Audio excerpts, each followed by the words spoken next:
Selections from the complete works of Swami Vivekananda, Part 29, The Sages of India. Section 1. In speaking of the sages of India, my mind goes back to those periods of which history has no record, and tradition tries in vain to bring the secrets out of the gloom of the past. The sages of India have been almost innumerable. For what has the Hindu nation been doing for thousands of years except producing sages? I will take, therefore, the lives of a few of the most brilliant ones, the epoch makers, and present them before you. That is to say, my study of them. In the first place, we have to understand a little about our scriptures. Two ideals of truth are in our scriptures. The one is what we call the eternal. The other is not so authoritative yet binding under particular circumstances, times, and places. The eternal relations which deal with the nature of the soul and of God and the relations between souls and God are embodied in what we call the Shrutis, the Vedas. The next set of truths is what we call the Smritis, as embodied in the works of Manu, Yajnavalkya, and other writers, and also in the Puranas down to the Tantras. This second class of books and teachings is subordinate to the Shrutis, inasmuch as whenever any of these contradicts anything in the Shrutis must prevail. This is the law. The idea is that the framework of the destiny and goal of a man has been all delineated in the Vedas. The details have been left to be worked out in the Smritis and Puranas. As for general directions, the Shrutis are enough. For spiritual life, nothing more can be said, nothing more can be known. All that is necessary has been known, all the advice that is necessary to lead the soul to perfection has been completed in the Shrutis. The details alone were left out, and these the Smritis have supplied from time to time. Another peculiarity is that these Shrutis have many sages as the recorders of the truths in them, mostly men, even some women. Very little is known of their personalities, the dates of their birth, and so forth. But their best thoughts, their best discoveries, I should say, are preserved there, embodied in the sacred literature of our country, the Vedas. In the Smritis, on the other hand, personalities are more in evidence. Startling, gigantic, impressive, world moving persons stand before us, as it were, for the first time, sometimes of more magnitude even than the teachings. This is a peculiarity which we have to understand, that our religion preaches an impersonal personal God. It preaches any amount of impersonal laws plus any amount of personality. But the very fountainhead of our religion is in the Shrutis, the Vedas, which are perfectly impersonal. The persons all come in the Smritis and Puranas, the great avatars, incarnations of God, prophets, and so forth. And this also ought to be observed that except our religion, every other religion in the world depends upon the life or lives of some personal founder or founders. Christianity is built upon the life of Jesus Christ, Mohammedanism upon Muhammad, Buddhism upon Buddha, Jainism upon the Jinas, and so on. It naturally follows that there must be in all these religions a good deal of fight about what they call the historical evidences of these great personalities. If at any time the historical evidences about the existence of these personages in ancient times become weak, the whole building of the religion tumbles down and is broken into pieces. We escaped this fate because our religion is not based upon persons but on principles. That you obey our religion is not because it came through the authority of a sage, no, not even of an incarnation.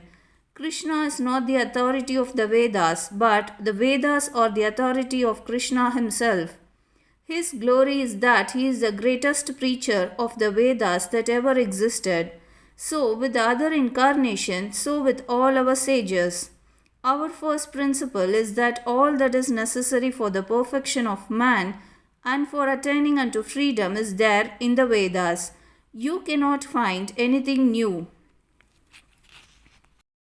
You cannot go beyond a perfect unity, which is the goal of all knowledge. This has been already reached there, and it is impossible to go beyond the unity. Religious knowledge became complete when Tat Tvam Asi was discovered, and that was in the Vedas. What remained was the guidance of people from time to time according to different times and places, according to different circumstances and environments. People had to be guided along the old path, and for this, these great teachers came, these great sages. Nothing can bear out more clearly this position than the celebrated saying of Sri Krishna in the Gita. Whenever virtue subsides and irreligion prevails, I create myself for the protection of the good, for the destruction of all immorality. I am coming from time to time. This is the idea in India. What follows? That on the one hand there are these eternal principles which stand upon their own foundations without depending on any reasoning, even much less on the authority of sages, however great, of incarnations, however brilliant they may have been. We may remark that as this is the unique position in India, our claim is that the Vedanta only can be the universal religion, that it is already the existing universal religion in the world, because it teaches principles and not persons. No religion built upon a person can be taken up as a type by all the races of mankind. In our own country, we find that there have been so many grand characters. In even a small city, many persons are taken up as types by the different minds in that one city. How is it possible that one person as Muhammad or Buddha or Christ can be taken up as a one type for the whole world?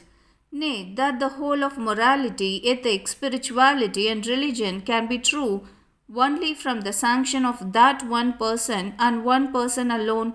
Now, the Vedantic religion does not require any such personal authority. Its sanction is the eternal nature of man.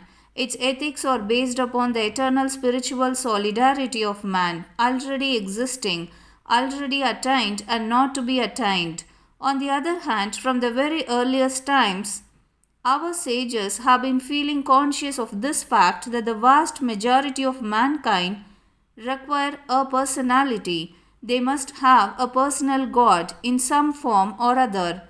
The very Buddha who declared against the existence of a personal God had not died 50 years before his disciples manufactured a personal God out of him. This personal God is necessary, and at the same time, we know that instead of and better than vain imaginations of a personal God, which is 99 cases out of 100 unworthy of human worship, we have in this world living and walking in our midst living gods now and then. These are more worthy of worship than any imaginary God, any creation of our imagination, that is to say, any idea of God which we can form. Sri Krishna is much greater than any idea of God you or I can have. Buddha is a much higher idea, a more living and idealized idea than the ideal you or I can conceive of in our minds. And therefore, it is that they always command the worship of mankind, even to the exclusion of all imaginary deities. This our sages knew, and therefore left it open to all our Indian people to worship such great personages, such incarnations.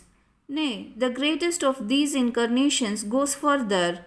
Wherever an extraordinary spiritual power is manifested by external man, know that I am there. It is from me that manifestation comes.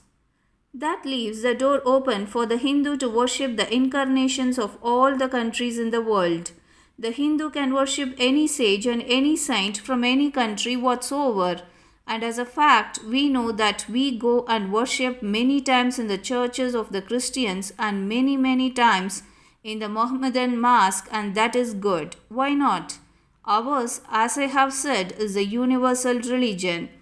It is inclusive enough, it is broad enough to include all the ideals.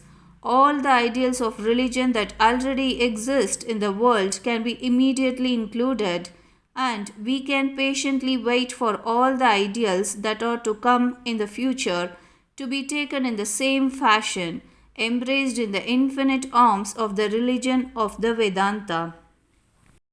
This, more or less, is our position with regard to the great sages, the incarnations of God. There are also secondary characters. We find the word Rishi again and again mentioned in the Vedas. It has become a common word at the present time. The Rishi is the great authority. We have to understand that idea. The definition is that the Rishi is the mantra drashta, the seer of thought. What is the proof of religion? This was asked in very ancient times. There is no proof in the senses, was the declaration. Yato vacho nivartante aprapya manasa saha. From whence words reflect back with thought without reaching the goal.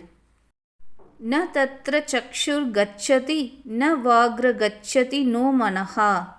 There the eyes cannot reach, neither can speech nor the mind. That has been the declaration for ages and ages. Nature outside cannot give us any answer as to the existence of the soul and existence of God, the eternal life, the goal of man, and all that. This mind is continually changing, always in a state of flux. It is finite, it is broken into pieces. How can nature tell of eternal, the infinite, the unchangeable, the unbroken, the indivisible? It never can. And whenever mankind has striven to get an answer from dull, dead matter, history shows how disastrous the results have been. How comes then the knowledge which the Vedas declare? It comes through being a rishi. This knowledge is not in the senses, but are the senses the be all and the end all of the human being? Who dares say that the senses are the all in all of man? Even in our lives, in the life of every one of us here, there comes moments of calmness. Perhaps when we see before us the death of one we loved, when some shock comes to us, or when extreme blessedness comes to us. Many other occasions there are when the mind, as it were, becomes calm, feels for the moment its real nature and a glimpse of the infinite beyond, where words cannot reach nor the mind go, is revealed to us. This happens in ordinary life, but it has to be heightened, practiced, perfected. Men found out ages ago that the soul is not bound or limited by the senses. No, not even by consciousness. We have to understand that this consciousness is only the name of one link in the infinite chain. Being is not identical with consciousness, but consciousness is only one part of being. Beyond consciousness is where the bold search. Consciousness is bound by the senses. Beyond that, beyond the senses, men must go in order to arrive at truths of the spiritual world. And there are even now persons who succeed in going beyond the bounds of the senses. These are called rishis because they come face to face with spiritual truths. The proof, therefore, of the Vedas is just the same as the proof of this table before me. Pratyaksha, direct perception. This I see with the senses, and the truths of spirituality we also see in a superconscious state of the human soul. This rishi state is not limited by time or place, by sex or race. Vatsyayana boldly declares that this rishihood is the common property of the descendants of the sage, of the Aryan, of the non-Aryan, of even the Mleccha. This is the sageship of the Vedas, and constantly we ought to remember this ideal of religion in India, which I wish other nations of the world would also remember and learn, so that there may be less fight and less quarrel. Religion is not in books, nor in theories, nor in dogmas, nor in talking, not even in reasoning. It is being and becoming. I, my friends, until each one of you has become a rishi and come face to face with spiritual facts, religious life has not begun for you. Until the superconscious opens for you, religion is mere talk, it is nothing but preparation. You are talking second hand, third hand, and here applies that beautiful saying of Buddha when he had a discussion with some Brahmins. They came discussing about the nature of Brahman, and the great sage asked, "Have you seen Brahman?" "No," said the Brahmin. "Or your father?" "No, neither has he." "Or your grandfather?" "I don't think even he saw him." My friend, how can you discuss about a person whom your father and grandfather never saw and try to put each other down? That is what the whole world is doing now. Let us say, in the language of the Vedanta, this Atman is not to be reached by too much talk, no, not even by the highest intellect, no, not even by the study of the Vedas themselves.